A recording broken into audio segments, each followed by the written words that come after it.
everybody could silence their cell phones, that would be pleasant. Tonight's board meeting will be live streamed on YouTube at our Ukiah Unified web channel, which is pretty amazing. So please use good manners and remember to speak into the microphones. Trustees, microphones.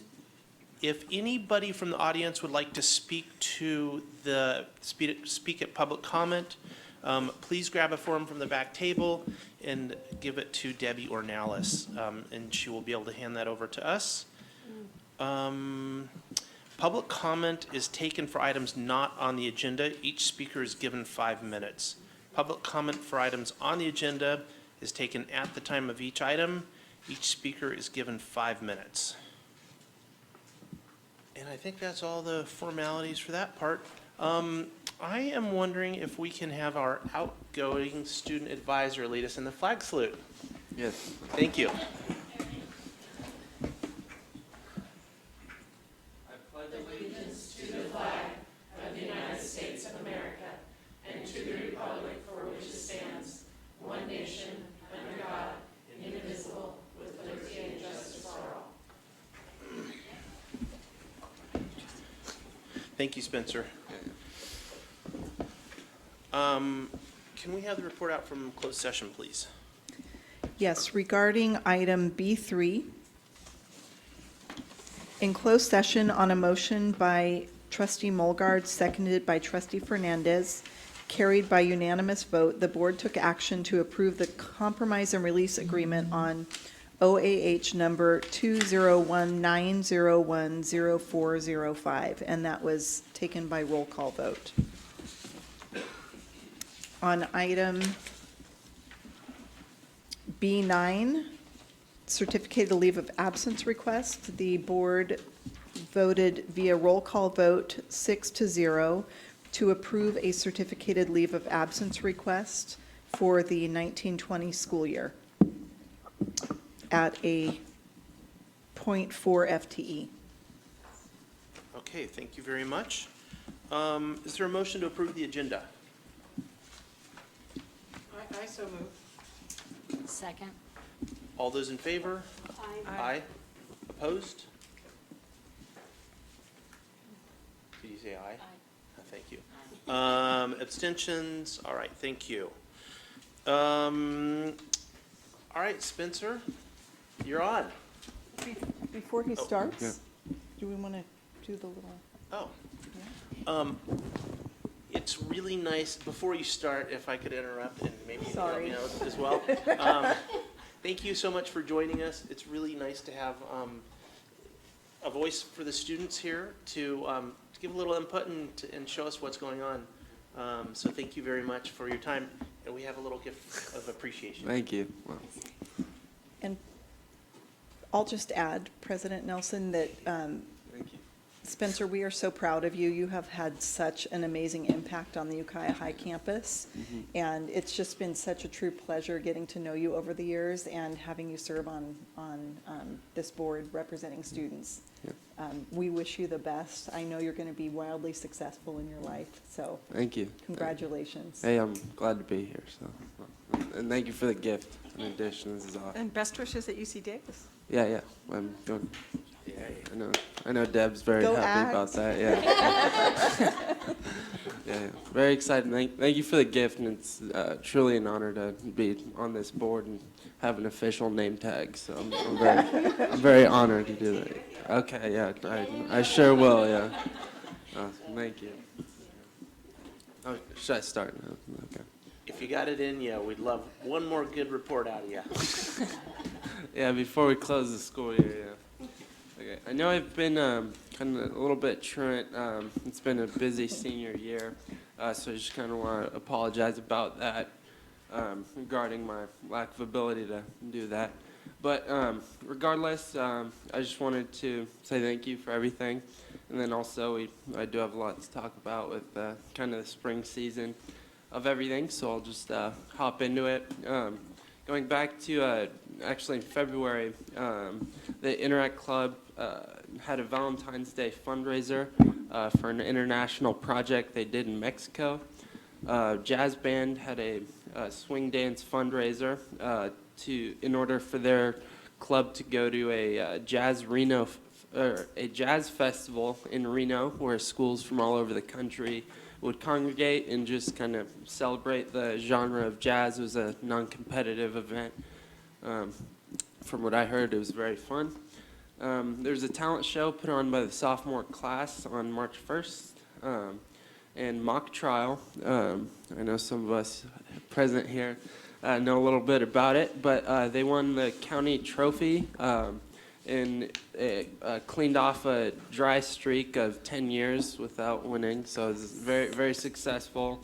And also there was a lot of movement trying to get funding too, so they fundraised over, I think, around the ballpark of $10,000 in several weeks, so it was very hectic from what I heard of the club president, but they got it done. There was also an FFA week on the Ukiah High campus to help fundraise for the FFA club. That included a whole spirit week and then a Kiss the Pig event they did throughout the week, where a little piggy bank would be in a teacher's classroom, and the students would donate money, and the piggy bank with the most amount of money made that teacher have to kiss the pig on Friday at the end of the week. I forgot who's not. I believe it was Liz Johnson. I don't recall. Don't quote me on that, but it was a good event.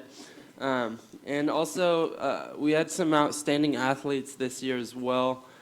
We had an Athlete of the Year award ceremony. I believe it was somewhere in Rosa for, I think, NCS. But the students who got nominated was Lainey Lincoln, who's our Female Athlete of the Year.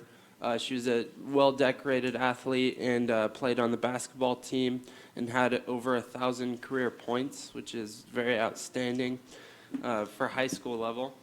And then our other Athlete of the Year was Frankie Pamilia, who's a junior, and he was ranked 4th, I believe, at nationals that took place in Nevada. In addition, some activities to other programs, student programs on Ukiah High campus. The campus culture class is doing a program for trash pickups and also a clothes swap program in order to get students kind of more involved. Am I hearing my You're voice? clearly Okay. on a 10-second delay there with YouTube. I got scared there. All right. The Science Olympiad Club placed 4th at regionals, and they went to state and got 18th out of the 24 teams there. The Sea Perch team, which is a branch of STEM Club, is going to be going to nationals in June, and they're currently trying to fundraise $11,000. And the source that I got this information from also wanted me to include that if you'd like to donate money, checks can be made out to the UHS STEM Club. And they've met about $3,000 of their goal. Due to the fires that took place back in, I forgot the surrounding months, but it postponed the Volley for the Valley event all the way until spring. And they raised about $900 that would be going back to the UHS volleyball team. And yeah, and prom took place on April 28th. And they gross raised about $18,000. Yeah, so very successful time. Yeah. And Thank you, Spencer. That concludes my report. Yeah. That was a great last report. Lots of good stuff. Thank Went you. out with a bang on that one. Yeah. Well done. All right, we are at public comment. We have one comment, Marissa Sizemore.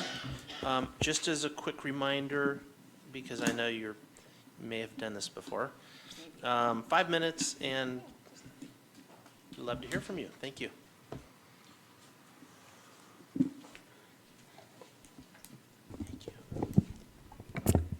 Good evening, board. My name is Marissa Sizemore, and I am honored to be one of Ukiah Unified's speech-language pathologists for the next month or so. I've been employed here for almost 6 years, and it's been a really amazing experience, and I've learned a lot throughout my time here. I wanted to share with you, you probably already know this, but May is Better Hearing and Speech Month. It's a nationally promoted month by American Speech Language Hearing Association to raise awareness about communication disorders. And as you all know, good communication skills are extremely critical for helping with behavior, with learning, with reading, with social skills, with building friendships, with eventual job, vocational skills, et cetera. And speech and language disorders or communication disorders are evaluated and treated by speech language pathologists, both in the schools and outside of the schools. But the schools is one of the major ways that children receive treatment. And early speech and language treatment sets up a child for future school success and social success as well. So I wanted to give you, and also whoever may watch this on YouTube in the future, some warning signs for school-aged children who may have a communication disorder, children who have trouble following directions, problems with reading and writing, not always understanding what other people say, not understood by others, and someone who has trouble talking about thoughts or feelings may be at risk and may need to be screened or evaluated by a speech-language pathologist. And some ideas for elementary-aged children for building good communication skills would be to have your child retell stories, talk about their day, talk with your child about what you do during the day, give them directions to follow, talk about how things are the same, how things are different. Give your child lots of chances to practice writing. Early literacy is extremely important. Read every day, multiple times a day, everything that you possibly can. Find books or magazines or things that are interesting to your child. So some of the information in your packet pertains to the role of SLPs in schools. It's from ASHA, the first several pages. And following that, I did include quite a bit of information regarding the critical shortage of speech-language pathologists, both nationwide and in California.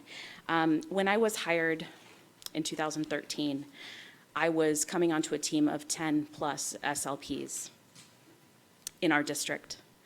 And we now have more students to serve by about 50 students, I believe, if I remember correctly the numbers. And we are down to 2 full-time and 2 part-time SLPs for next school year, unless we magically hire some more. And I, unfortunately, will not be one of them. But it's an extremely critical situation. And this is not a field that you can just decide you want to go into, get an emergency credential, and start working. It is a field that you need to have a background, bachelor's degree, master's degree, and then you can start in as an intern with like a preliminary credential through the CTC, a preliminary license through the state of California, and eventually through that internship process, mentored internship, get a license, a credential, and your certificate of clinical competence from ASHA, which is our accreditation board. So I know that there are a number of people who have reached out to me over the years that have been here interested in becoming a speech-language pathologist and think it's a really exciting career choice, and it's fantastic. It's a wonderful thing to do. But often people are daunted by the requirements to become an SLP. That being said, I feel like this is an area where we have, I don't want to put words in anybody's mouth, but I feel like as a district, we've been kind of burying our heads in the sand. I included at the very back of your packet a letter that I wrote in 2016 about my fear about the future of the speech-language program in this district. And at that time, we had 12 SLPs, some part-time, some retirees that were contracted back, but we had a number of full-time SLPs. And at this time, I'm even more concerned. I don't know that we are going to be able to provide services that are federally mandated.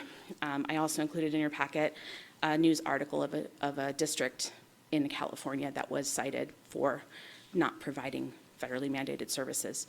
It's only a matter of time before the bomb blows up and we are in non-compliance. So with that being said, thank you for your time, and I will miss everybody in Ukiah Unified. It's been a great 6 years. Thank you.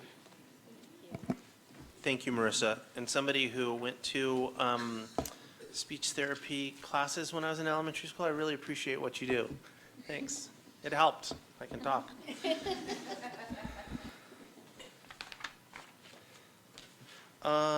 Acceptance of donations, which I don't have opened.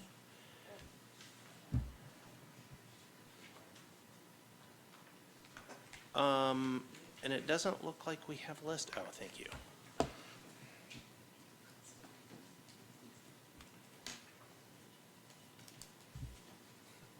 Sorry, I'm getting there.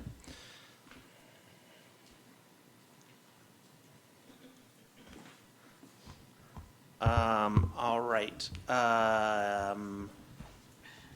Joseph's, sorry, my eyes are not that good either. Donation of $500 from Joseph Scarfo, who my understanding is also the auto shop teacher, so thank you, Joseph. Cold Creek Compost donated $660 worth of soil. Canteen Services donated $34.43. And Your Cause LLC, trustee for Pacific Gas and Electric Company, donated $50. So to all the donators, thank you very much. Is there a motion to approve the donations? I so move that we approve these with gratitude. I'll second. All those in favor? Aye. Opposed? And abstentions? All right, motion carries. Thank you. We have, it looks like our CSEA rep is not here tonight, but we do have our UTA rep. Good evening, Board, Superintendent Kubin. UTA will be having our retiree dinner on Monday, May 13th at the Broiler to honor our spectacular teachers who have given such great service to our students and our district. Our UTA elections are ongoing right now for our executive board. I think they're ending tomorrow. We didn't have anybody running against anybody, so. We have, I want to thank Marissa Sizemore for her service to UUSD students, as well as doing an excellent job as our grievance chair. She went above and beyond the call of duty, doing a lot of things that we had never done before, like doing some SurveyMonkey stuff so that we can put all of our surveys online. So thank you, Marissa. Our new grievance chair will be Dusty Schultz, who is will be a fifth grade teacher at Oak Manor. We're really excited to have him on board. And I had Deb Ornelas give you all a resolution. UTA adopted a climate change resolution Tuesday at our meeting. You all have copies, and I just wanted to point out a couple of things. We felt it was really important to take a stand because we are teaching the future, and we don't know what kind of a future is out there for our students. And we need to do everything we can to make sure that this earth is still habitable for them and their children. I wanted to point out just a couple of things on this. On page 2, number 3, UTA urges the School Board of Ukiah Unified School District and other school districts, student councils, county boards of education, state boards of education, other teacher unions, the California Teachers Association and the National Education Association, as well as the National School Board Association, to all pass climate action resolutions in order to protect current and future students. And then on number 5, we really urge our school district to form a multi-stakeholder committee to develop a climate action plan for our school district. And we're hoping that if that comes about, that we are able to stop the use of single-use plastic. It is atrocious that anybody in this day and age is still using single-use plastic, knowing what it is doing to our earth, to our oceans. And I'm going to stop there because I'm an environmental activist and I could go on, but I don't want to. I just want you to know that I'm very passionate about it. And I think that our district can do much more to really honor our students, because that's what it comes down to. Do we honor the future generations, or do we just not care and keep doing things as we do them now. Thank you. Thank you very much. And our leadership team report by Tina Burrell. Good evening. I'm happy to be here to represent the leadership team as well as Calpella Elementary School. In leadership, we had leadership last week, and we worked on prioritizing recommendations on how to spend the one-time money, and you'll see that tonight, as well as the ongoing money. We're also going to be attending the California Principals Network next week, so we're all getting ready to share our artifacts based on our action plans. And everybody is working with stakeholders and gathering input for our new single plan for student achievement and our new format. So we're working through that right now. And then I will move forward to Calpella Elementary School. A couple little things that you may not know. We are currently at 497 students. I think we might have room for 3 more. But we are already going to be, I know, starting off next year, over in every grade level and with the waiting list. So it's crazy. It's a good thing. So I want to talk about some of the things that have been going on successfully at Calpella. We do Super Saturday School. So last year we had 11 of them, and we were able to recoup 311 days for the district financially. I think it's a really big deal. And this year we've held 8 so far with 214 days recouped, and we've got 1 more scheduled for May. We have parents and kids calling, like, can my kid come? I know they haven't missed a day. Can they come? And we did talk about also inviting Eagle Peak students, and we had so many that we hadn't got to that point. So I think that's something we do want to pursue for next year, is inviting the 5th grade over to Calpella, because in the elementary school, it's not a punitive thing. I mean, there are times in secondary where it isn't either, when they have events, sports events and things, but in elementary, it's a little bit different. So that'll be a positive, probably an increase in days. I have great teachers that want to do it. I have great paras that are willing to go. It's scheduled. We do a schedule at the beginning of the year, so they make that commitment, and they know I make sure I don't plan it around holidays and vacations and things like that. Try to be real strategic. And then a few months ago, we're really trying to work on attendance incentives, and we changed, trying to think outside the box, just because we've been doing certain things, maybe upping the prizes. At our monthly assemblies, we would give 1 trophy for the entire school.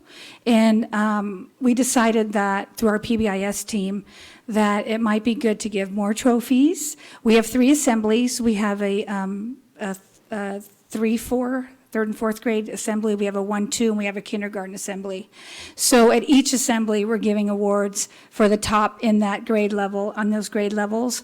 And then I'm also pulling names for students who had perfect attendance for that month so that they're rewarded. So I'm pulling names for a pizza lunch party with me. And what we do is we'll have it on the stage in the cafeteria. So all the other kids are like, what are you doing up there? And their friends are like waving, we're having pizza. So the names are getting called at the assembly in front of all the kids. And it's something they're looking forward to. So this will be only our 3rd time that we've done it. But I wanted to have some way to reward more frequently for the kids, instead of like having them do their waiting till the end of the year for the bike. It's just a long time to wait to reward. I want to be more frequent.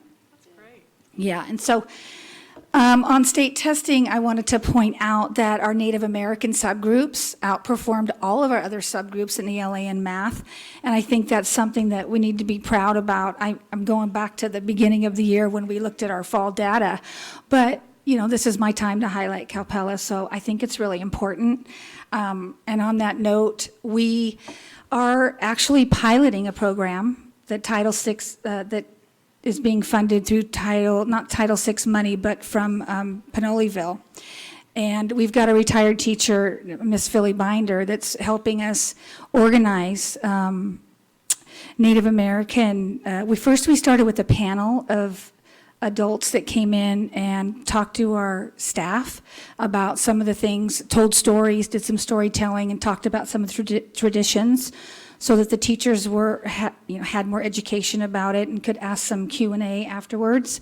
And then they were asked if they wanted to sign up to come work in the classrooms. And so every class actually signed up, the majority of them. And we've got adults coming in, Native Americans, 3 times for one class. So they'll do 3 sessions. And so what they're doing is they're bringing in the Pomo language. There's actually a website that is Northern Pomo language, and it has a Native American speaking the language there, and the kids are, listening to it. They can get on it their free time. They are teaching them the vocabulary, and then they're having them play games with the vocabulary. The kids are just, all the kids are loving it. The Native American kids, who sometimes are a little bit more shy, are just so proud, and they really have come out of their shell. We had a big Native American, we had the Native American dancers come to our school right before spring break was out.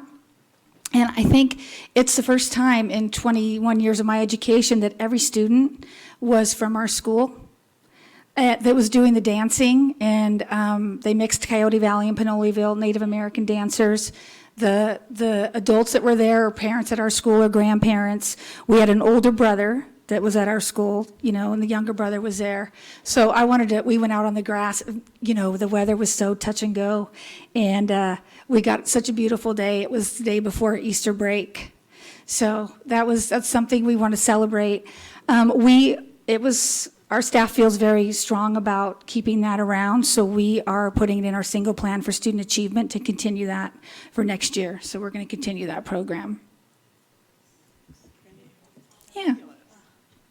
Yep. So that's what I have. You're welcome. Thank you.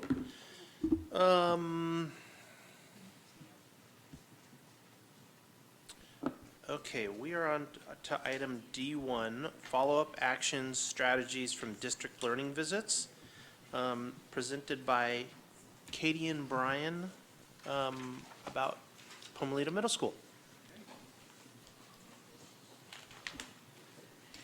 Good evening.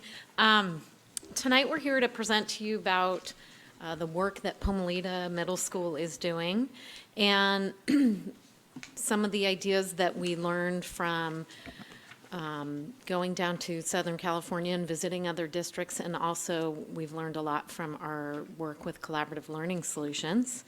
Pomalita Middle School was identified for comprehensive support and improvement this year because on the school dashboard, the all student group was red for suspensions, and the other groups were orange. So because of that, we have received about $172,000 in their Title I funds, but specific for the comprehensive support and improvement. And today, Brian is going to share with you the plans that he has and their school has for that funding to work on improving suspension rates at the school. And I do want to say they've done a lot of work already this year, and their suspension rates have been going down this year as well. So we're really excited about next year, and we'll let Brian here take over. Okay, board members, good evening. Our goal is to have no suspensions. That's what we want. Realistically, we want to limit the amount of suspensions that we have, and we think we have a pretty good plan to do so. That we're going to be putting in place next year.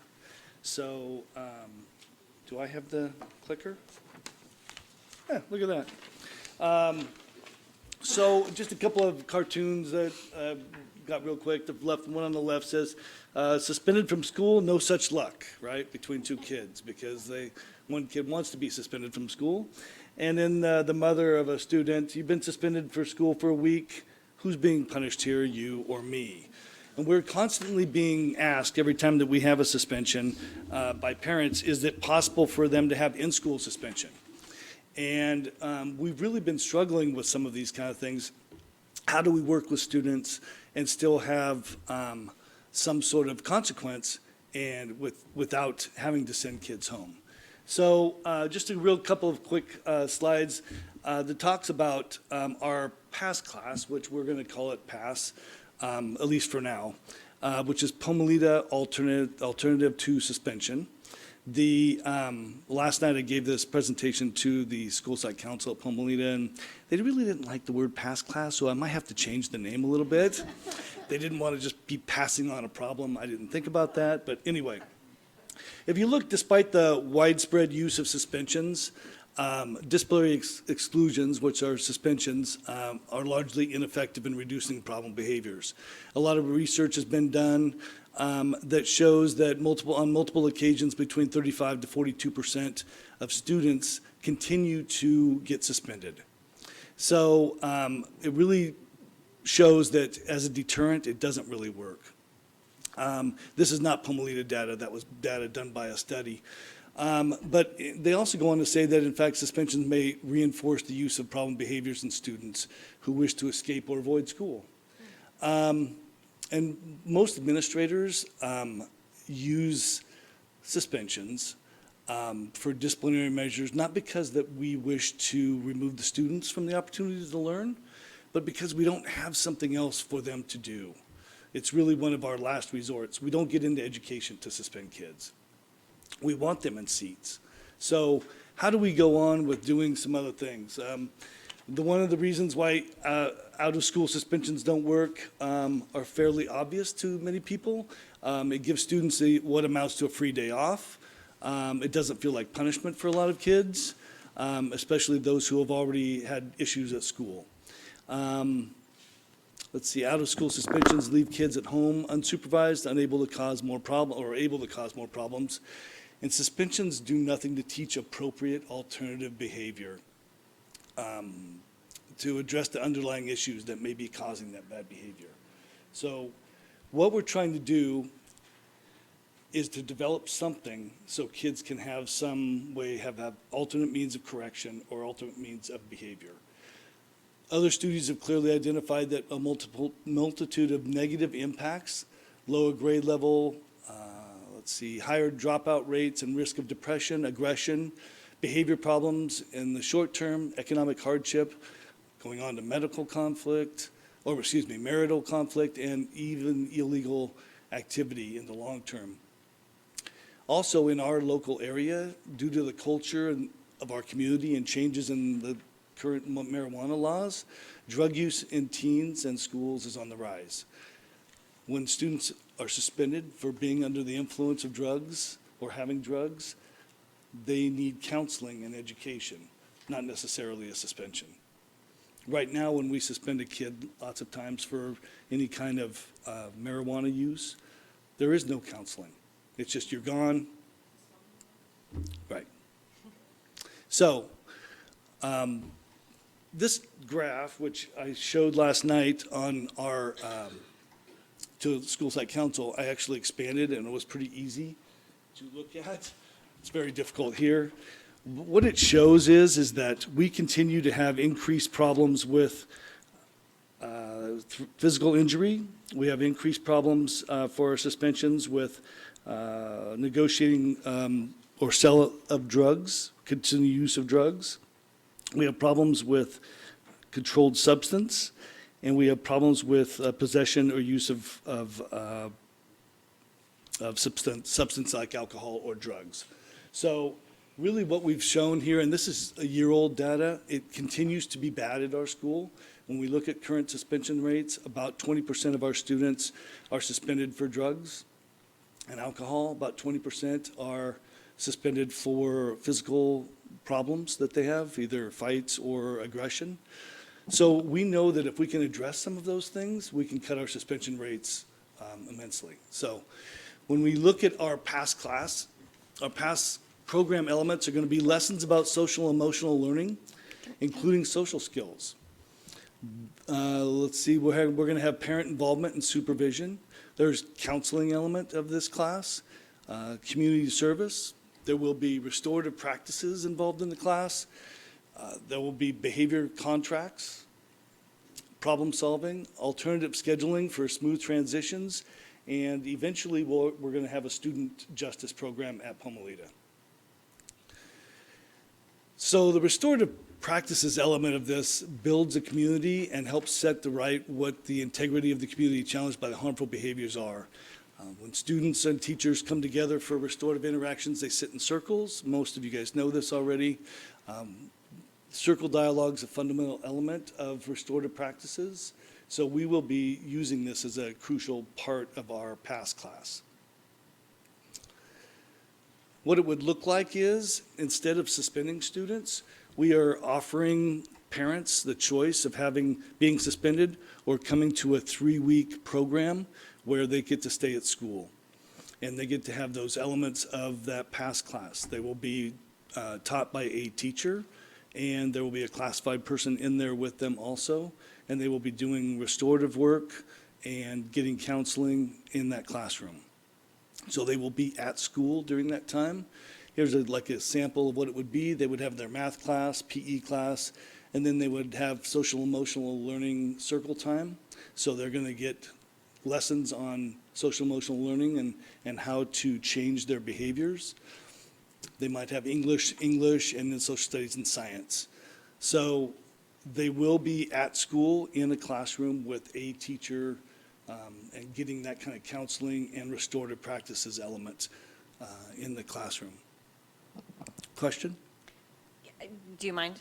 Nope, not Okay, at all. So I'm not really following. Is the same teacher doing this all day long? Yes. So this is like a really skilled teacher who's Mm-hmm. doing, and then they take them out in a PE class? They'll be going out to a regular PE class.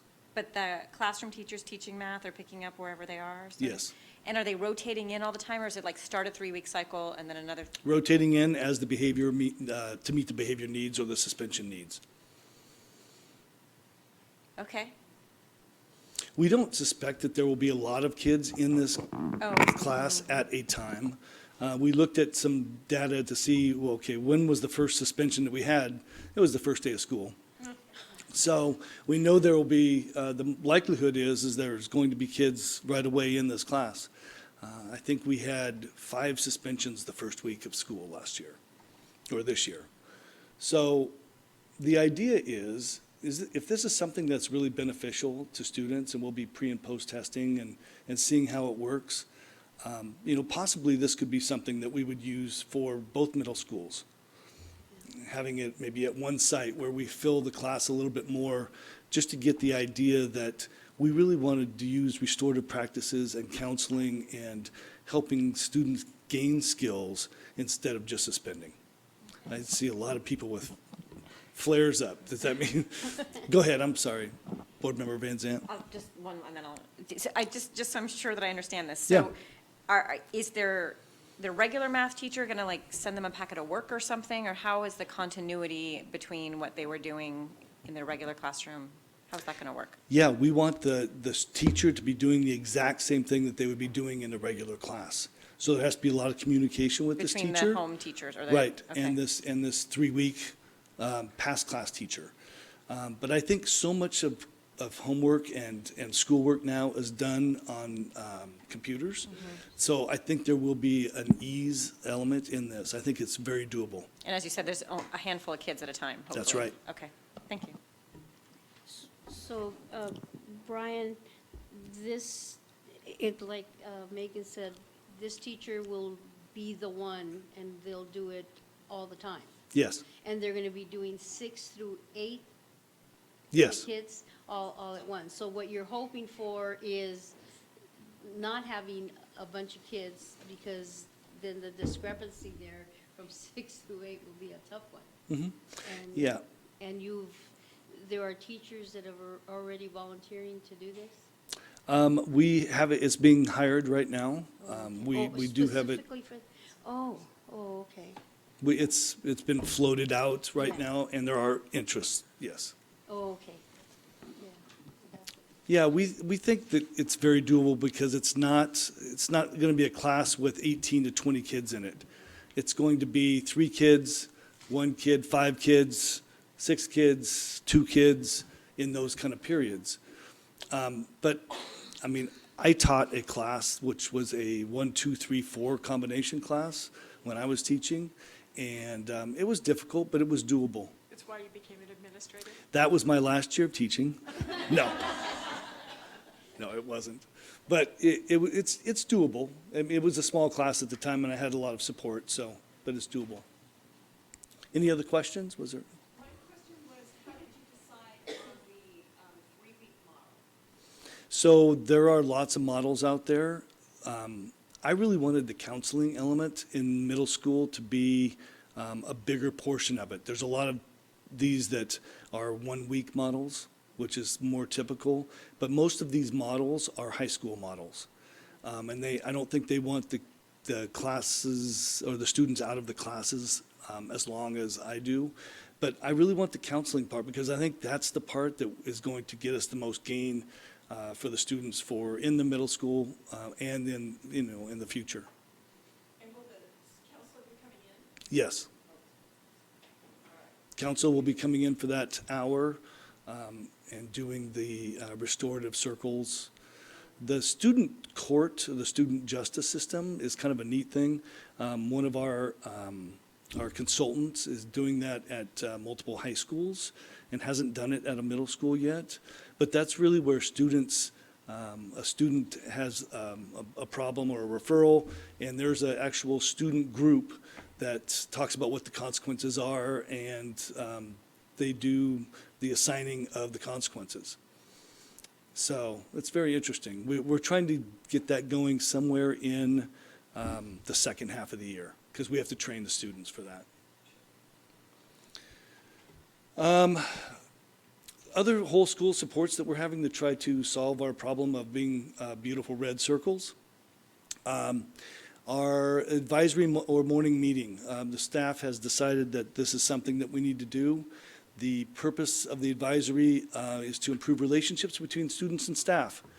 So for 15 minutes in the morning, we are proposing to have a time like a homeroom, but it's an advisory time where students can have be with one teacher for that time and for their 3 years at Pomolita. So they can develop that relationship with that one person. We realized this when we started asking students, who's the one adult on campus that you will go to? They struggle with finding that one when they answer that question. As a matter of fact, most of the time, a lot of students feel that our campus security is the person that they would go to, and not one of their teachers. So we're trying to develop really good relationships with students and have that person that they can go to on campus. So hopefully that'll work. Is the idea that that advisory stays within the whole 3 years? Yes. You pick, and is it like the beginning of the classroom? Yes. Beginning of the day for a short, you're changing your whole schedule? We're adding 15 minutes to the end of the day, which To the will end. allow us to have 15-minute period to start the day. You're adding, school's going to get out a little later. A little later, yep. Same blocks of time and everything. So we think this is really going to be a good thing. We're training teachers, and I have that on. We have scheduled trainings. We had one April 3rd. We have the August, I believe it's the 26th day, and the November 1st day for training for teachers. And not only how to do the morning meetings, but also restorative practices. Let's see here. I just wanted to show you that these kind of classrooms don't really work unless you have a strong restorative type of or PBIS program at a school. So these are some of the things that we've done here at Pomolita. We've implemented our re-roar pillars. We have school-wide location behind expectations. So every location in our school has expectations for behavior. We, of course, have roar bucks, a store. We have a lot of systems in place with leadership network teams and PBIS teams to look at monthly data. And then we have our Tier 2 teams, which meet biweekly to talk about students and how they can meet their needs. We have a web leadership program that's really good. They've done movie nights and sports nights. We have re-roar recognition ceremonies now. We've done 3 of those. We have 1 more to do. So that's another way that we're showing, positive gains and positive actions by students. And then restorative approach to discipline with counselors. We've used the counselors more this year than we have ever before, using restorative practices with students. And then we have developed a student-centered grade level PLC. We've done 3 of those now where we actually have students, we identify students and have teams of teachers by grade level talk about those students. And then they find an adult that can meet with that student, check in with them, and it's been really positive. And that's it. So any other questions? Their attendance and their academic improvement, if any? So we have done that, and it's been really positive of what's been going on, yeah. You can actually already see it in the data. Yes, Well, that's great reinforcement for the teachers who are probably it is, because programs. you're exactly right. Some of the teachers, because it was extra time out of PLC time, and there was, some concern that what were we seeing the kind of benefits we want to use that time? But everybody's really liking those now. They're exciting. Did you win the attendance award last month? We did. We have won the attendance award twice this year. So that's exciting. We have a few more questions for you. Okay? Zoe? I thank you for that. I really appreciate that you see that there's a problem with suspensions and that you're really working in such a creative way to try and address it. I really applaud your staff for that, and especially after the site visit to down south when we heard them talk about having that one teacher to identify with. I think it's great that you guys have embraced that and that you're going to try this structure, because that was so important in those site visits that hopefully it'll give the students someone that they can feel they can trust over 3 years. So thank you for doing all that work Yep. with this. I Yep. think it's really exciting. I'm looking forward to hearing how the class goes next year. Yeah. I hope you get a good teacher. I mean, a teacher. Yes, Tough I hope job. so too. It will be a difficult class. I think the hardest thing is going to be the organization and moving between, teaching and then finding out what's going on in the other classrooms and making sure they continue that same thing. But we'll get her done. Megan? Oh, I'm sorry. I'm thrilled. I'm so excited to hear what you're doing. I just really want to thank you for that, just like Trustee Fernandez. It seems like what you've put together here it's kind of radical and like really different, and I'm so excited to see the change, and I love the idea of the advisories. I'm really interested to see what happens with this past class, or whatever you call it, and I, like Trustee Fernandez, really thank you for responding to what, you don't really want to be on the list of schools that are struggling, but you're responding so quickly and so aggressively, and I'm just totally thrilled. Thank you. Yeah, I'm kind of hoping that we do have zero, at least Zero? very little. You want to do like a suspensions. radical change? Yeah, Okay. I want to go from 300 to 20 in a year. Okay, that's exciting. I'm really exciting. We'll cross our fingers.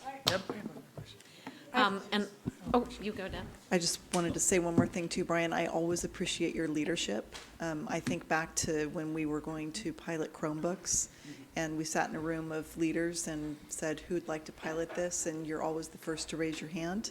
And I really appreciate your leadership, and I'm looking forward to seeing how this works too, and seeing how we can replicate it in the district if it's you said, wildly successful. Who's the crazy one that's going to do that? Exactly. So one other thing, so these families can choose this rather than suspension, correct? That's So right, it these has to be a choice, yeah. These kids will not be suspended because they'll be in the program. That's right, and so it will not be a suspendable act. Right. So it will not be on their record. So there's a benefit for everybody. Is there anything the board can do to help support your program? No, actually, we've got great support. We have the clients, or no, we're the clients of the Collaborative Learnings, and they're being very supportive. Great. And the help part is the $177,000. So, but if this is successful, this is one of those things that we may come to you and say, you know what, this is a program that's helped our school, let's do it for both Eagle Peak and Homelita, and Right. see where we can expand it to Well, good luck. for next year. Great. Okay, thank you. I also wanted to thank Brian for all his work that he's done. He's gone and run with it and really worked well with our Collaborative Learning Solutions consultants, and also put a plug in just to let you know the federal funding is one-time funding and we can't use it for ongoing. So we're kind of excited and hope this works and look forward to how we could support it in the future. And Brian, before you escape, with a young group of men in 8th grade, I was suspended for a week. It was the best part of school I ever had. So this model is, I want to just ditto what I learned. What Zoe and Megan both said, it's super exciting to see something different. Anyways, thank you. This is our annual report from the Personnel Commission and their proposed budget. Thank you so much. I brought copies. I know you guys have them in your board packet, but I brought copies of the report and a little bit of updated information on what's going on in our department. Every month, Marty Arberg, for those who didn't hear that, sorry, thank you.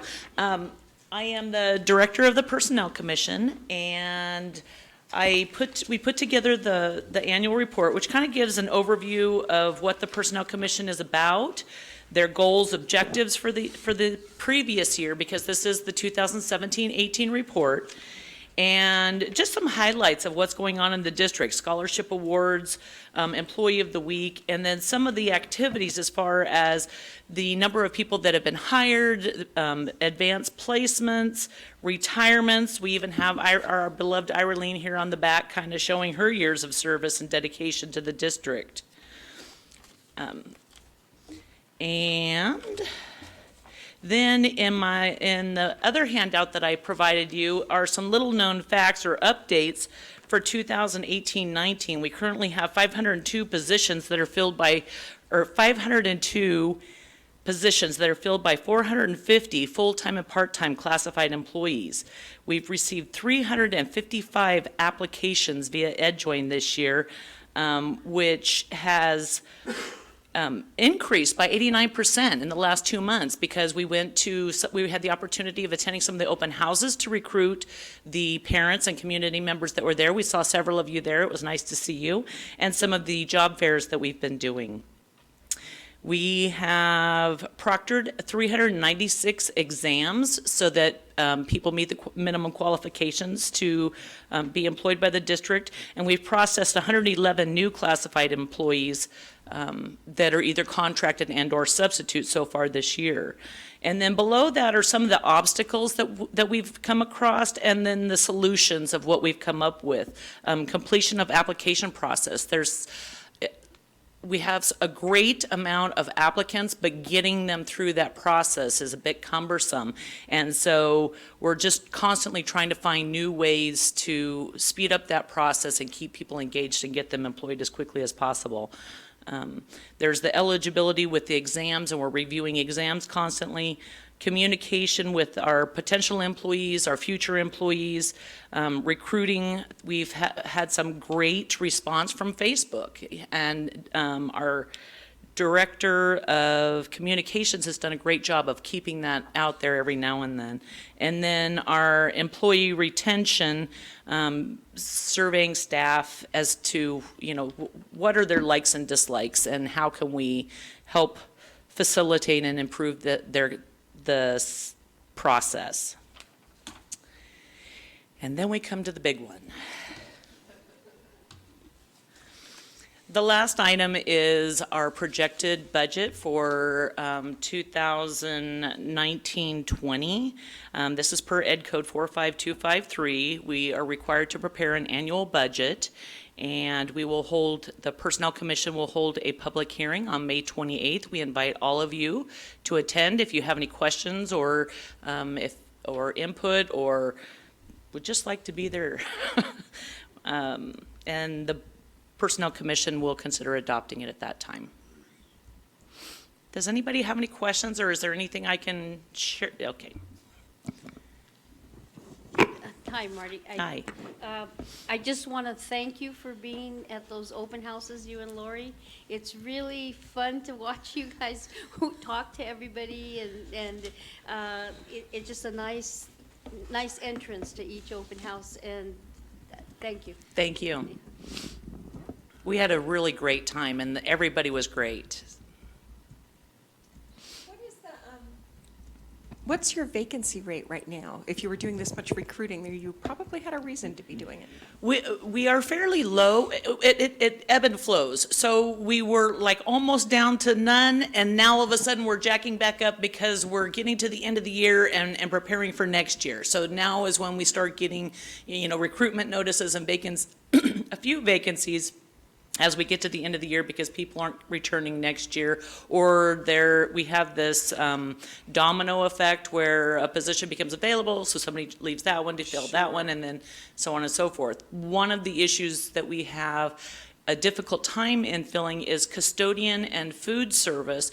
Our custodial staff, we have, all of them. We had an issue recently with the Department of Justice reports, the fingerprinting results. There was a huge delay in those, and people can't wait a month to, till we can clear them. And I can't blame them, so we're just trying to come up with new ways to do that. And then just getting that word out there. We have been working with, actually, the high school, some of the teachers through the CTE, I've been working with the high school teachers to share with them the information about what's available here at the district once they graduate from high school, and then maybe talking to them about the exams and getting them taking those exams now so that when they graduate in June, they're ready. They're eligible to go to work for us.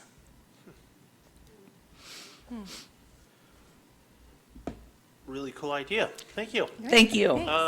So we need to make a motion to, unless there are changes that need to be made, a motion to approve a motion to accept the proposed budget for 2019-20.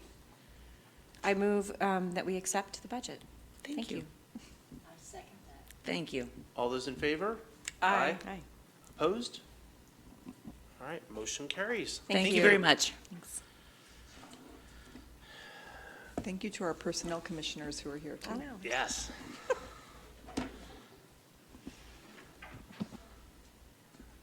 All right. We are on to item E2, review and approval of use of current one-time funds for facility improvements. And Penny will be speaking to this. Good evening. We would like the one-time money that we received upon the enacted budget for 18-19, so much per ADA, that was the equivalent of $929,171 after we expended, I believe, $100,000 for collaborative furniture that was approved, I believe, back early in the year, in the fiscal year. We would like to ask you to approve the use of these funds for facility improvements. And just to add some context, during our stakeholder meetings for our LCAP input, facilities came up in multiple stakeholder groups. It was a very large priority. And so we wanted to have this discussion before we have our discussion about the additional $600,000 of funding that will be available for the strategic plan next year. And again, we have about $112,000 set aside in the strategic plan for next year. So this would allow us to set about $1 million aside for future facilities projects. We wouldn't be able to do anything this summer with it, but by setting aside, we could either put it toward particular projects or the 5-year deferred maintenance plan, but it would be there to be able to use. And we know we have a lot of facilities needs in our district. Megan.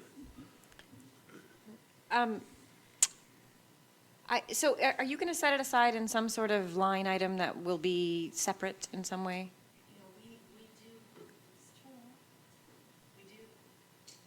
We do have a restricted resource for one-time money, and so we can place it there or leave it there for facilities. We also have the deferred maintenance restricted amount. Thank you. So, yeah, we have the ability to restrict the money so that it's not part of the ending fund balance, but that it will stay on the restricted side of the budget until we use it. I think the reason I ask is, it's a large chunk of money to set aside, and I'm fine with it in concept, but I sort of feel like I'd like to keep track of it, and if it, so, and know, would the decision on how to use these funds come back to the board, or would we be today saying, go do this? If I may, I would recommend that we go ahead and put it in the restricted deferred maintenance resource. And then as we can do additional projects, then it's available. Just as additional funding for either currently unfunded projects or, you know, we do have the Grace Hudson HVAC, potential solar project that we are still evaluating to see the feasibility of actually recommending that we proceed with that. So that will come to you with either a recommendation to move forward or not soon. Okay, I think, and I won't take too long here, I'm just sort of struggling with, are you asking us to essentially spend this money right now, or are you just asking us to set it aside and you'll come back later and tell us, I would like to request that we use this money you set aside for these purposes, or are we giving, what action are we actually taking right now is what I'm kind of trying to figure out. Are we agreeing to set the money aside, or are we agreeing to spend it on whatever you guys come up with that you think is a good idea? And I don't mean that in a flippant way, I mean that in a fine way, yeah. No, I would say go ahead and put it in the deferred maintenance fund for whatever use we need it for. And then. So yes, it would and be, then they you will would be. come a- back to us. Whatever. Oh, No. no, What- no, it would be. I think it's whatever Penny right. wants to do with it, and Right. probably Gabe. But Right, but if it is regarding, Let me just clarify, it's not whatever Penny and No, Gabe want to do with I it. don't- We have our 5-year deferred maintenance plan, and so what Penny is, I think there are a couple of ways to go. One is what Penny is recommending, which is put it toward our 5-year deferred maintenance plan, and it would go toward all the projects that are on that plan. It would help us fund more projects that are unfunded. Another way to go would be to set it aside for now, for facilities though. And then a third way to go would be to set it aside for a specific project like the Grace Hudson HVAC or artificial turf or whatever it might be. So you do have a few options. So anyway. Carolyn? I think it's a great idea to set it aside for facilities, and I'm all in favor of that. But I would like it to come back to the board as to prioritize, because we look at that 5-year maintenance plan, and there are all kinds of things out there, and we obviously can't do all of them. right. And I realize that if we go ahead with the Grace Hudson as it was presented to us earlier, that it would take all the money probably. Right. But I just would like it to come back to the board so that we can understand how we're gonna do it. And we might wanna tweak it a little bit here and there. If that was made into a motion, I would certainly second it. Okay, I move that we set aside it'll be, do I say 900,000? Yeah, 929,171 currently. Into a fund for deferred maintenance, and that we bring that back next fall or whenever, bring it back to us so that we can prioritize how we use that money. Okay, and then, B? So we're not putting it aside for other things like facilities, right? It will be It would used. be either or? No, Carolyn's It is recommendation is facility. to set it aside for deferred maintenance, but we're supposed to get direction from the board on how to spend it before we spend it. So if it's But on deferred facilities. maintenance, and so therefore it's. It okay. is, yep. Okay, So just to clarify, deferred maintenance and facility improvements mean the same thing to you? Yes. It's not, okay. yes. Okay, so what I would probably recommend is it will have another restricted resource locally defined specifically for this money. I think that's a good idea. Yeah, and we So- can track it easily that way. And the reason you were coming to us today without a lot of detail, like a pre-plan on how you wanted to spend it, is because you need to figure out what to do with this money by the end of the year, is that? Right, saying and we're it's just still sitting there? looking at the Grace Hudson proposal, so we're trying to suss that out, and then we'll bring that back to you as well, give you the information. And the turf committee has met, and then in June, we're going to hear back from Greg Isom on our community survey on the Right. this bond, the potential for a bond. So I think that for me, it's, there's the Grace Hudson thing hovering out there, there's the turf hovering out there, there's South Valley that we had to do a much smaller project than we had hoped. So there's several big ticket items up there, and Right. I do want the board to at least know and maybe have Absolutely. in what the priorities are. Right, right, absolutely. Thank you very much. All right, Carolyn, I'm assuming you've already spoke to your pen? All right. I don't see any other pens, so all those in favor of accepting the motion? Aye. Aye. Opposed? All right. Motion carries. Okay, so now we're going on to one of the meatier items on the program tonight. We're going to talk about the item E3, strategic plan, local control accountability plan discussion and input. As some of you may remember, Megan, I think, was the brains behind this format that we're going to follow tonight. The sheet of paper looks like this to help remind us what the pathway is for the discussion.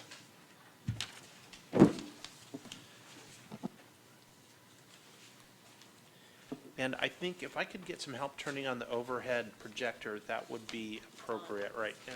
Oh, hey, look at that.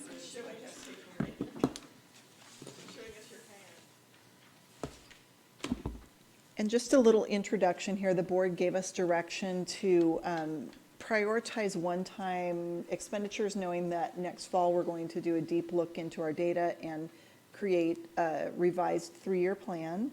And so we did that.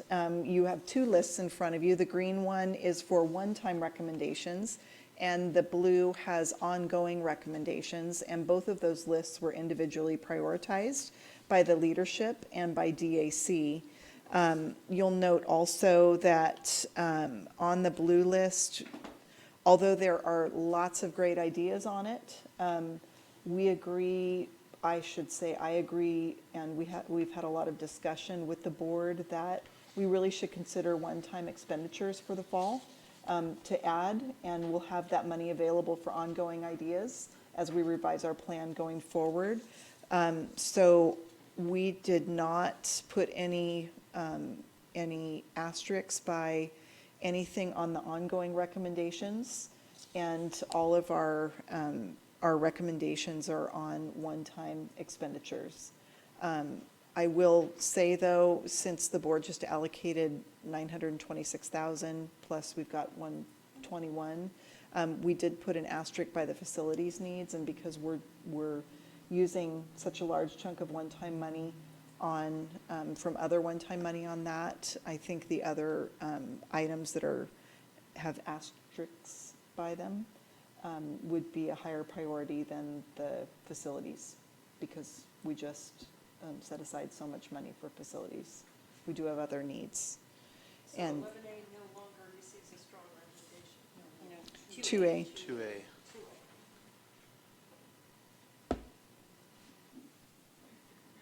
These were really good discussions with our stakeholder groups, and we will share, you also have seen the lists. There are many, many recommendations and ideas that came forward from stakeholders. We'll look at those in the fall too. But these are the ones that the technical team brought forward and were prioritized from our stakeholder groups. All right. I think all of us are pretty tuned into what's going on, but for for the folks that are watching on YouTube who may not quite get it, I'm going to do a little bit of reading here. Based on the local control funding formula regulations, it is the board's responsibility to prioritize targeted fund spending on actions that will increase or improve services for our students that are foster youth, English language learners, or come from low socioeconomic households. Over time, we will be required to document the effectiveness of our actions, and we will be held accountable for our results in accomplishing the goals of increased achievement for our high-needs students.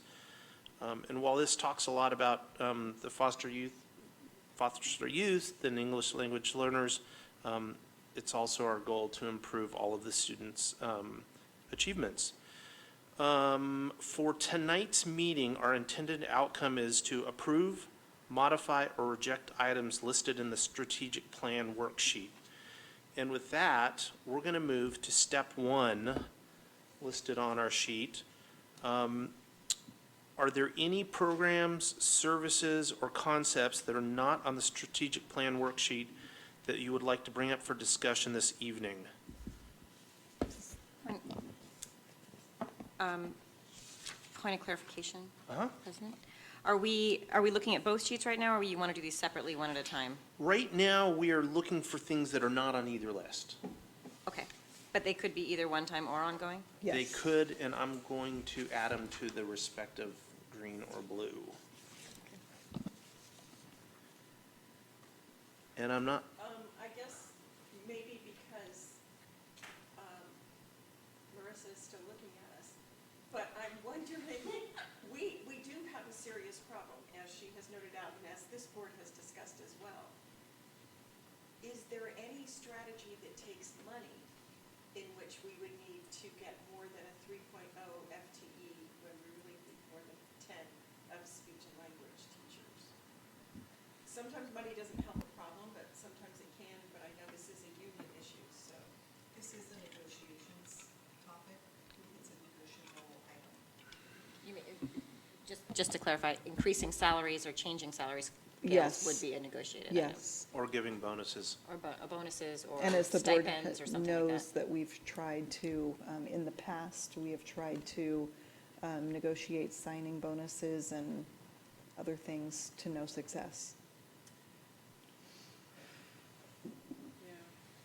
Yeah, I was just hoping that money could help solve the problem. All right, are there any other things that have been missed? All right, we're a fifth of the way through. Step number 2. You don't know what good news that is. I haven't melted down yet, but I'm working on it. Step number 2, are there any items you would like to move to the strongly recommended by administration section of document for discussion and consideration? So- By the administration. I can help a little bit on that. Does that count for this? So just not to make things complicated, there's, what I would perhaps word it, is there anything you want to add an asterisk to, other than the things that are already asterisked? Thank you. Because right now, we have a list that has some very tiny little stars next to it, which are the leadership's recommendations right now.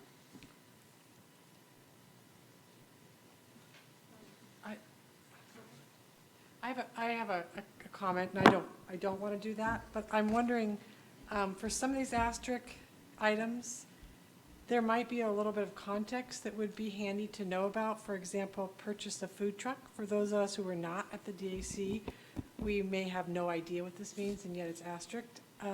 So I just wonder if some of these things maybe that the administration is recommending, if we could have just a short blurb about them so we know why they're being recommended?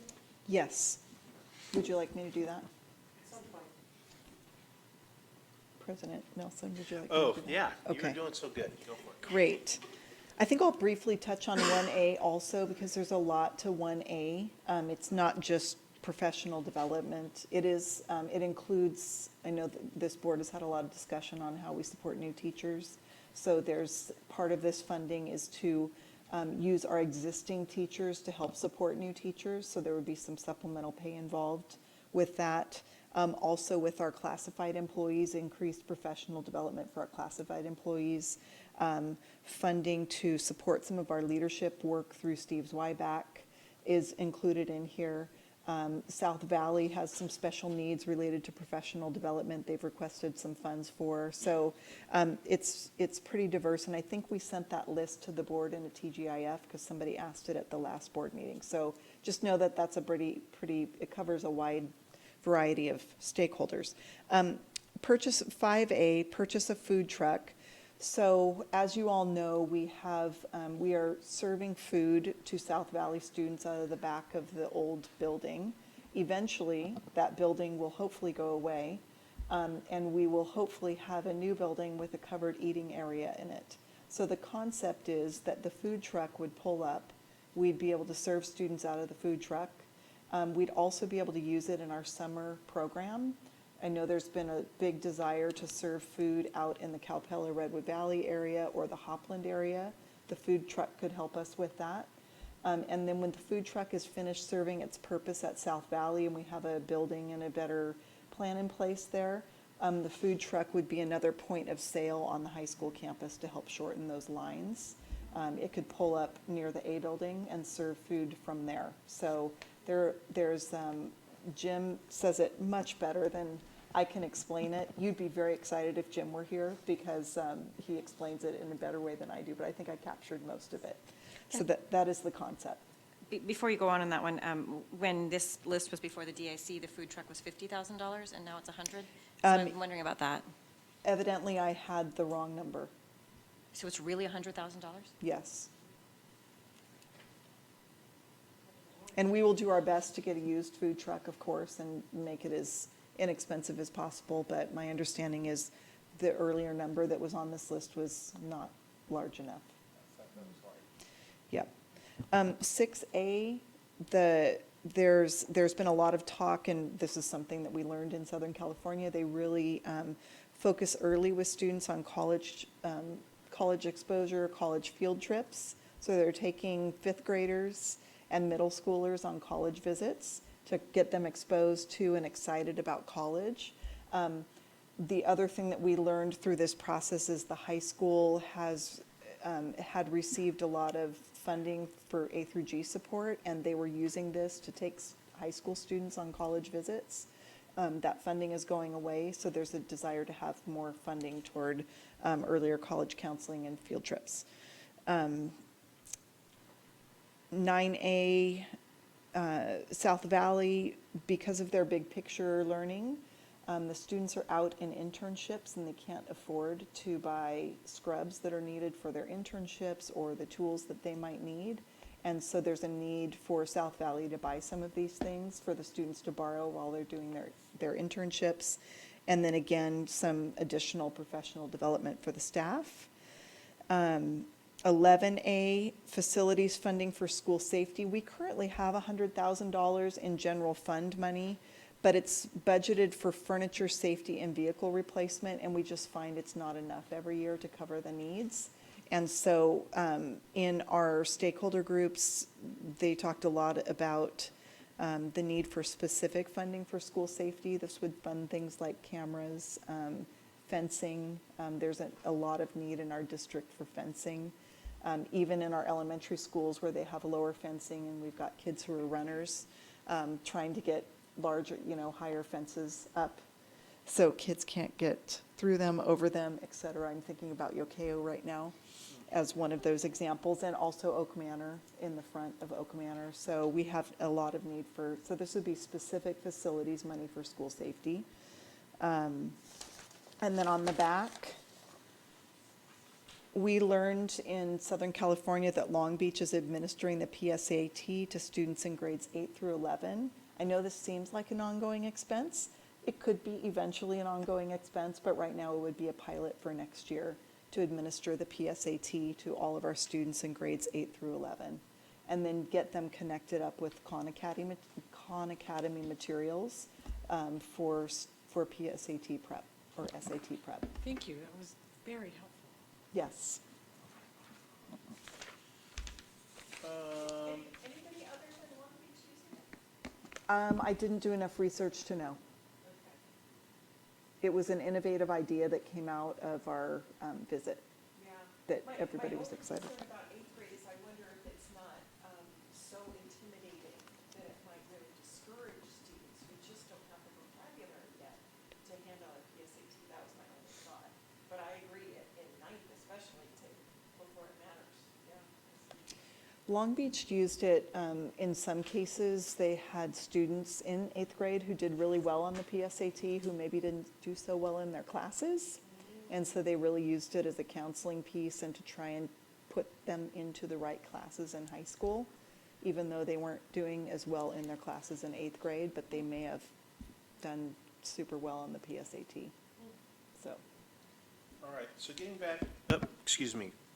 back to step number 2, are there any items that are not starred that we should discuss and possibly bring up to the starred level of likeness?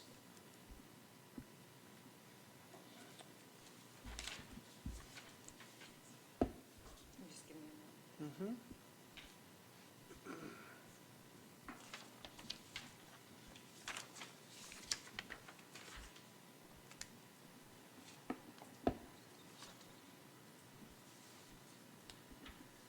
Carolyn, is that pen current or past?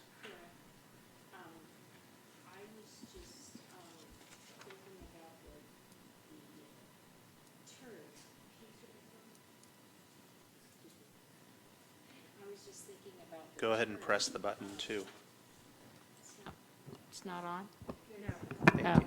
okay. There it is. I thought it was on.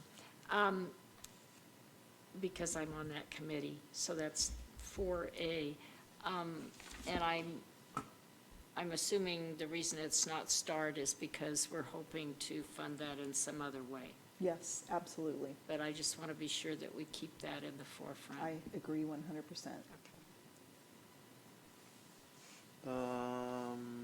Is that, which one of you guys is that? Trustee Morgan. Trustee Molgard. I would like to reiterate my support for 8B. 8B. It's on the next page. Am I not supposed to talk about the next page yet? Yeah, go for it. Okay. So my concern with our special education program specialist funding. Ann, would it be okay if I circled that and then we do that in step 4 and talk about it? Yes, I thought I was following directions. I'm so sorry. Megan has a complicated mind and sometimes it's hard following her directions. Are there any other things we want to bring up for discussion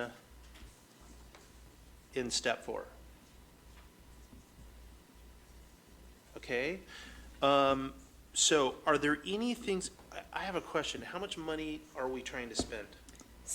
Approximately $600,000. Okay. 600? 600. It's not So going to with, go far enough. I know. I'm going to tell like everything except for 2A. okay, so keep in mind $600,000. And now the next question in step 3 is, of the recommendations from the administration, are there anything that we think should not be on that list? Or bring forward discussion. Or bring forward for discussion?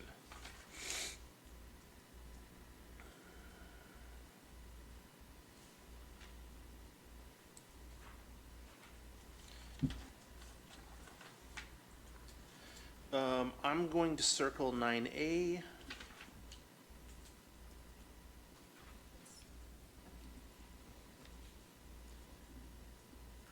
Oh, I should have done that last time. I'm not sure when I should have done that. Okay. Are there any other start items that you would like to see off the list? Okay, so we have 2 circles. One of them is kind of a joke because I don't know what I'm doing. And the other one, Ann, if you're up for it, would you speak to 8B? Sure. So my concern with our special education funding of personnel is that I just don't think we have enough. I think we fear burnout by the professionals who work so hard. Is your mic on? I feel like it's on. There. Oh. Maybe I talked too Jason loud. always lets me know. So I fear that we're burning out professionals who we can't afford to burn out, because we know the number of children who need special education services are growing while the number of professionals is shrinking. So it's the opposite effect that we want to have by burning anybody out. We also have an obligation under this funding formula to pay special attention to certain kids, and I'm not sure we're there yet. Also, the risk management aspect, when we don't do special education IEPs and documentation correctly, it costs us hundreds of thousands, again, defeating our purpose. So I think this person would actually save us money by helping us to dot our I's and cross our T's and supporting kids who really need our support.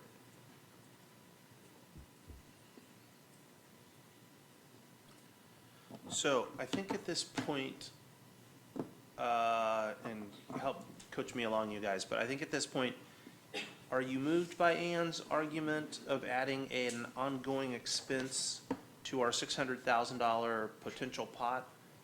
Or do you want to leave it off the list? Is that correct? Is that the right process?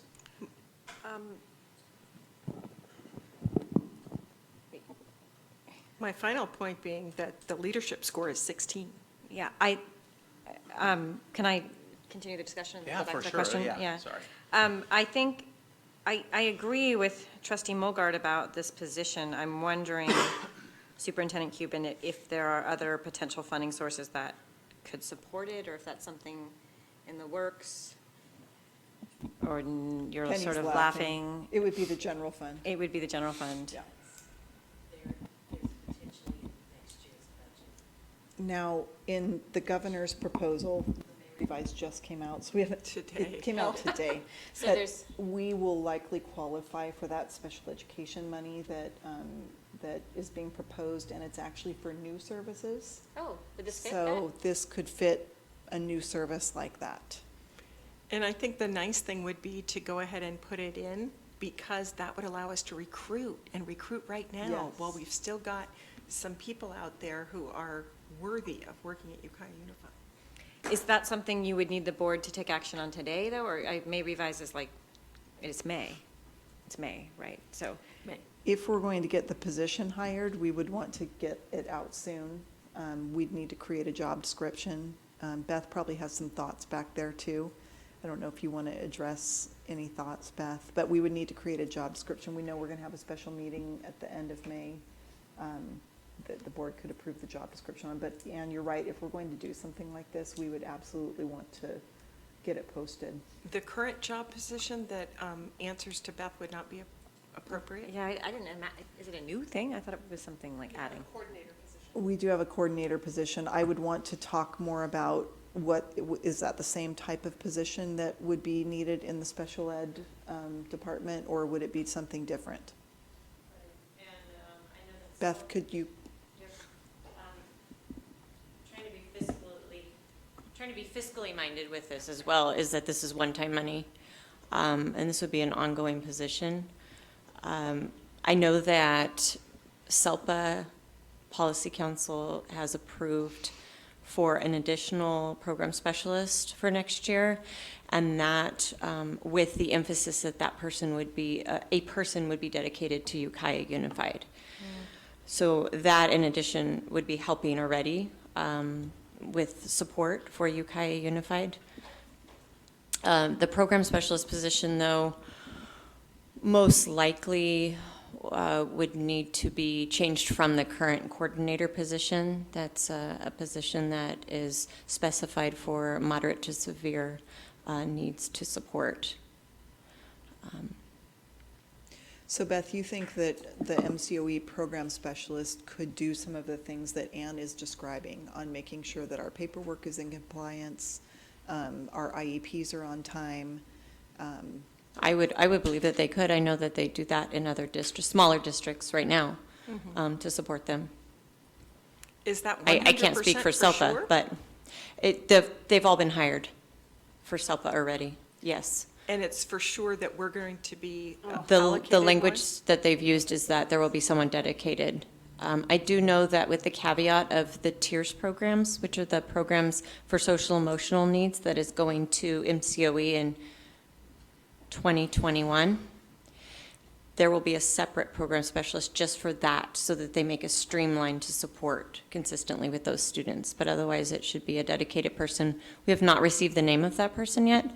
I know that that's something they were going to work on with staffing once the new SELPA director came in.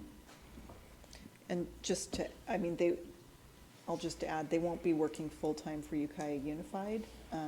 You know, there will be MCOE requirements and that sort of thing, so. And I haven't been informed by SELPA of that yet, or what that's going to look like, but I can find out. Well, it's a big different discussion if we're talking about adding a .8, Right. let's say a .8 FTE, like maybe they have 20% responsibilities at MCOE or something versus not. So. But it sounds to me like there's a couple different opportunities here through MCOE and whatever other special ed funding you just mentioned in the May revise. So Right. and I'm not sure I'm wondering if the board could, if a majority of the board think this, we could give direction that this is important to us and we would like to see this position filled in some way. And if it's not possible, to let us come back, let us know. Because it just sounds like there's some information we're lacking right now to know whether we would spend the one-time money on this or if it's going to be accomplished through other ways. Can we come back as soon as the next board meeting with as firm of information as you have? Yes, but our likelihood of hiring somebody will be, I mean, you know, will be, by that point, will be in June. But I'll call, I can call tomorrow and find out what the specific plan is to support us. I'm wondering if it's important to the board, if you can give us direction to develop, depending on the information that we find out, to develop something.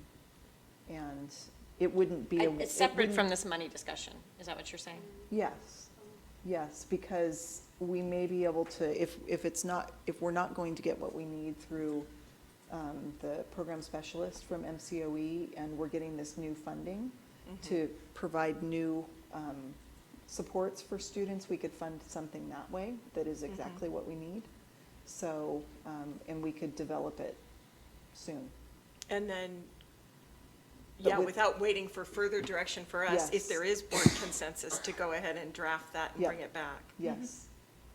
And it wouldn't be, I mean, remember that this 600,000 is ongoing.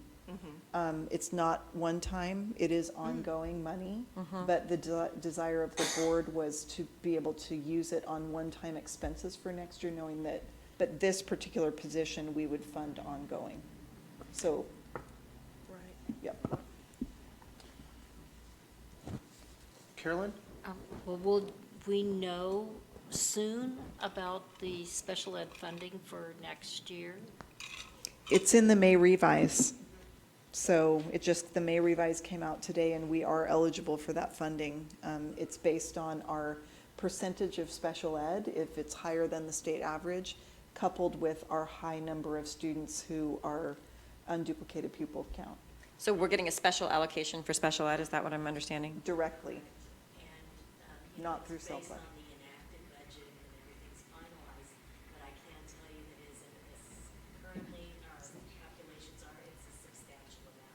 Like, But it is based future, some of it's to be ongoing, but it'll be based on the number of special ed students we have. So the concern is over identification and some other things. well, that's in the future. It's a lot, it's plenty of money to cover a position like this. Okay. I think your concerns are going to be addressed by Governor Newsom. Well, Trustee I think Mulgard. I just put it out to the universe, and the universe solved my All problem. in one day. I'm feeling pretty sassy. So we're not moving it over, is that correct? That's Mulgard, what are I you fine with heard. that? I think we can feel safe between MCOE and Governor Newsom. Okay. I thought I heard Deb say so that we could go ahead and hire this person as soon as possible, that we put that in a motion. And I don't know if it's the time while we're working on this or not, but that. Yeah, it seems like a little bit of a side motion. As soon as we feel reasonably sure that we go ahead and advertise and get somebody hired. So can I make a random motion in the middle of this Yes. conversation? Yes. That the board pre-approve additional special ed support and have the district bring back a job description of an appropriate position as soon as possible, so we're ready to go as soon as Governor Newsom or MCOA shows up with support. I would second that motion and just point out that it was on the list of agendized and Brown That's Act correct. clarified ongoing recommendations. I second that. All right. You did second And that was really miraculous. Well done. If we could do that more often, that'd be great. Any further discussion? All those in favor? Aye. Opposed? And abstentions? All right. Well, that was random, but really good.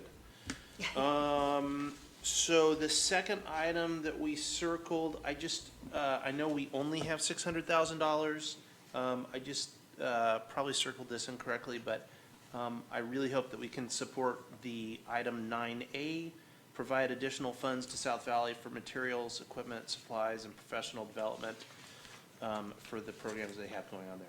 Didn't you circle to take it off? I Circled it for discussion. circled it for discussion, but I did it in the takeoff, step number 3. A little, didn't quite work. So you're not advocating to take it off? I am advocating not To only leave it to on. keep it on, but to make sure it stays on. Like, really keep it on.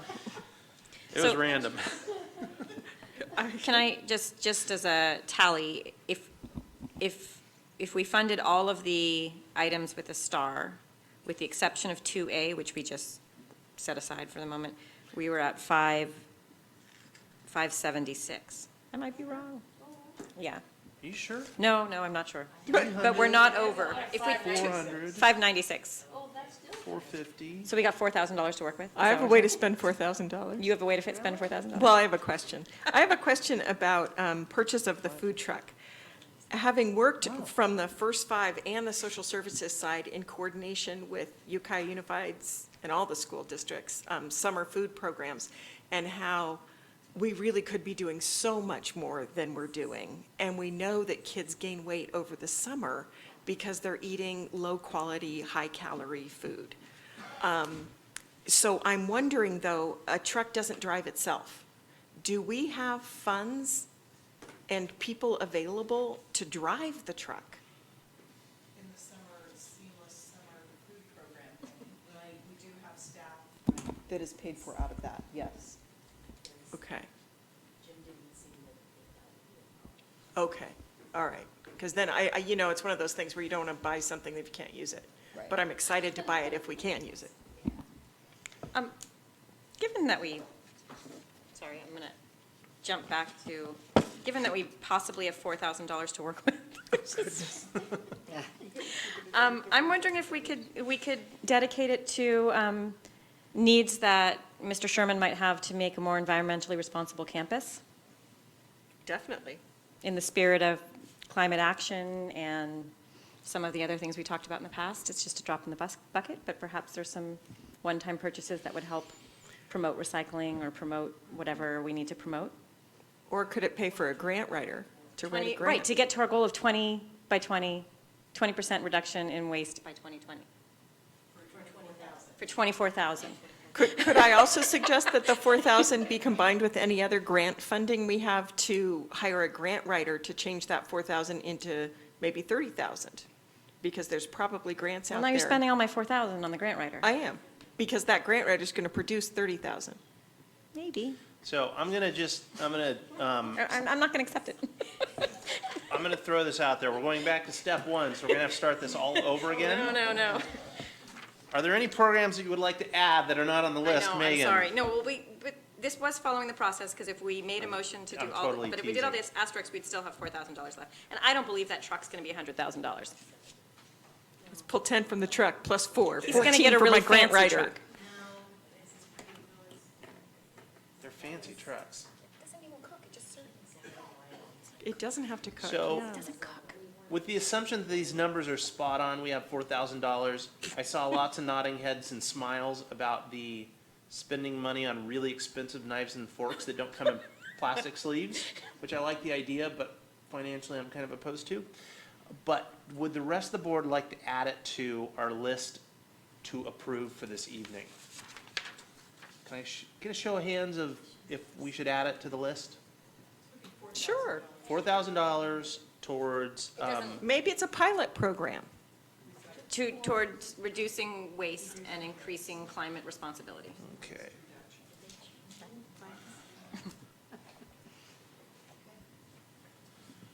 Okay, I'm gonna call it waste reduction. How's that? Is that close? Yes. Sure. Okay, and we're gonna call it 20A. And we're gonna star it. Okay, so we have spent $600,000 on the nose almost. So we're gonna skip from step 1 to step 5. Is there a motion to approve the asterisk items, including the new 20A waste reduction that was added to the list? So moved. Seconded. Any other discussion? All those in favor? Aye. Aye. Opposed? And abstentions? Man, Megan, your cheat sheet is amazing. Thank you. Great cheat I- Process matters. Okay. All right, so we are now to item, I'm sorry, can I just make one last comment on that last item? I want to make sure our intention in only doing one-time items is that these were supposed to be one-time items, and we're supposed to know that this funding is available for ongoing in the future. So I just want to make sure that's super clear, and it doesn't get sucked up into thinking these are on, like, we're going to buy a food truck every year. Like, I want it really clear that this money is one time, and we're going to free it up, and if we're going to continue to do something, it needs to be advocated for in the regular strategic planning process. Yes. Okay. And I also wanted to, I forgot to add in the next step, so these items that you voted on tonight will get integrated into the strategic plan and the LCAP that will come forward in June. And they will only be added into the 1920 column, because that's when our plan year ends.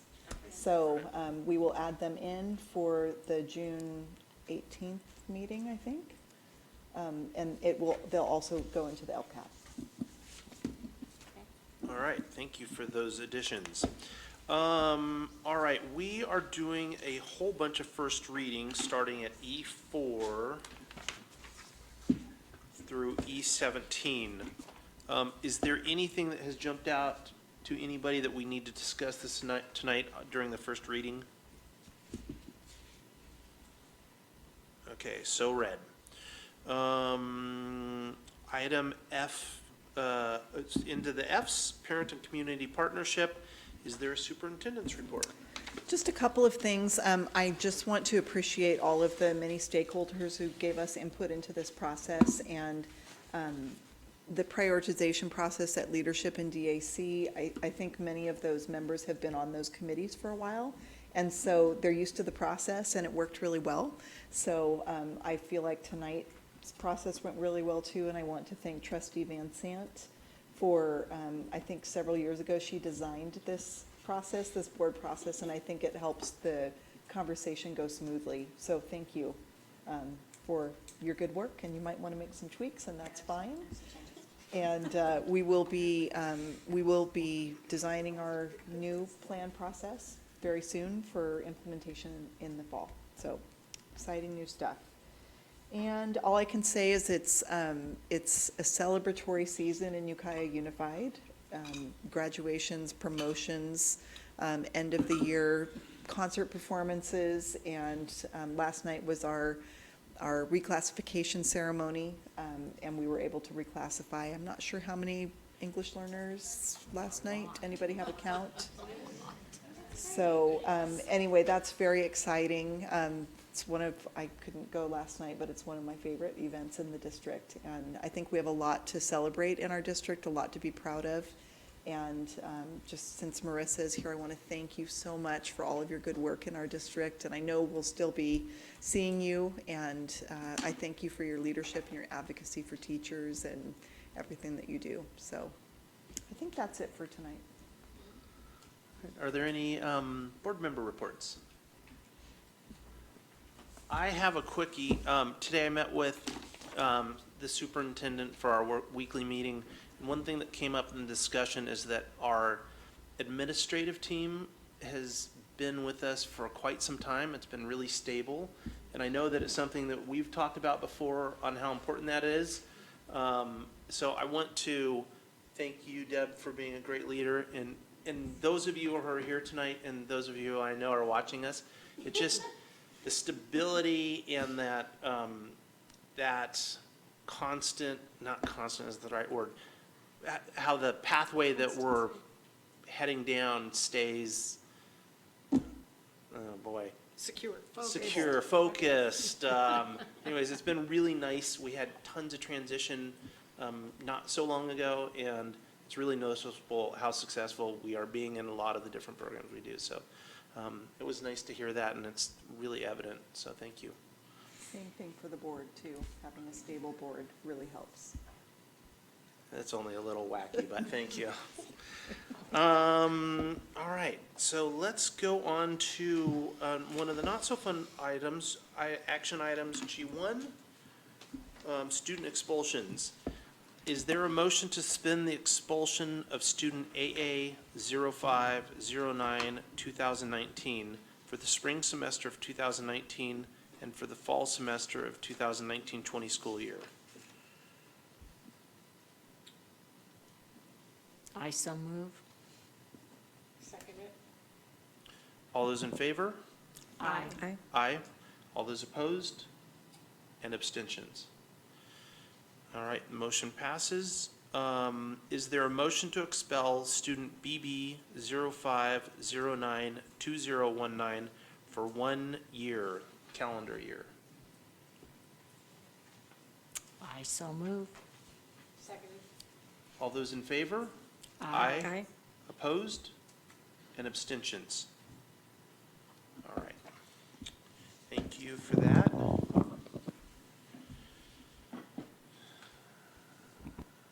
Okay, and we're at the consent agenda. Is there a motion to approve the consent agenda? I so move. Second. All those in favor? Aye. Opposed? And abstentions? Oh, aye. I am in favor of it. All right. What is the plan for the future? Item I. It's a big question. Agenda planning is scheduled for June 12th at noon.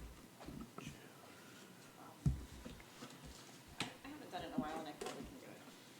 June 12th. I can do agenda planning. I haven't done it in a long time. Okay, I can do it, probably. I haven't done it. that should be a fun one then. Oh, and Superintendent? Debbie, we also set a couple of different options for meeting dates for a special meeting for the board to do superintendent's evaluation, and I will get those to you. We're going to send them out because not everybody had their calendar, but they're at the end of May.